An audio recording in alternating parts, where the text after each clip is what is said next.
Ito yung maha na hindi siya matamis masyado. Katamtaman lang ang lasa niya, guys. Masarap na masarap. Paano gawin? Tara, turuan ko kayo. Kumuha ng 200 grams na cornstarch. Isang can na ibap. Ayan, imimix natin sa ating cornstarch. Hahalo-haluin lang natin yan ng maayos para hindi siya magpuubo. Imikos-mikos natin yan. Anyway, ayan, pag okay na, itabi lang natin. Tapos, ayan, mag-mix tayo ng 400 gram po yan ng gata. Or may mabibilhan kayo pag wala kayong mga gata dyan sa bahay nyo. Wala kayong nyog dyan sa bahay nyo. Pwede kayong pumili, guys. May mga binibenta naman ng mga coconut milk dyan. Next, ilagay natin ang isang can na condensed milk.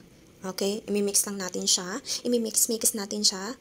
And then, ang sunod naman, ilagay natin ang isang can na sweet corn. Kung meron kayo dyan sa bahay nyo, mas maganda, hindi mo na kailangan bumili ng mais. Oh, sweet corn. Asosyal. Kung gusto mo pang matamis-tamis, pwede mo siyang lagyan ng sugar. Depende na yan sa'yo. Sa akin kasi hindi ko na nilalagyan ng sugar. Kaya tamang-tama lang yung lasa. Yan, imikos-mikos natin ulit. Pag okay na siya, isasalang na natin sa apoy. Ayan, wag mo lang masyadong lakasan.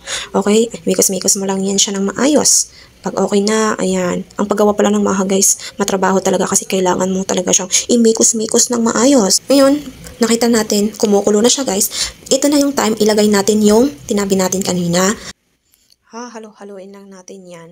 Ayan, medyo maano talaga siya, guys, makunat na cherries. Ayan, effort talaga dito ang kailangan, mga madam and sir. So, medyo lubog na yung wire rest natin. So, papalitan natin yan. Mag-mekos-mekos na ulit tayo hanggang mag-sticky na talaga siya. Tapos ngayon, ita-transfer na natin sa ating lagayan. Oh, sarap. Kaya ano pang hinintay mo?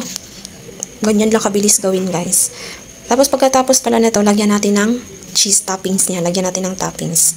Eto na! Tada! Nasa dulo ang ingredients. Thank you for watching! Bye-bye!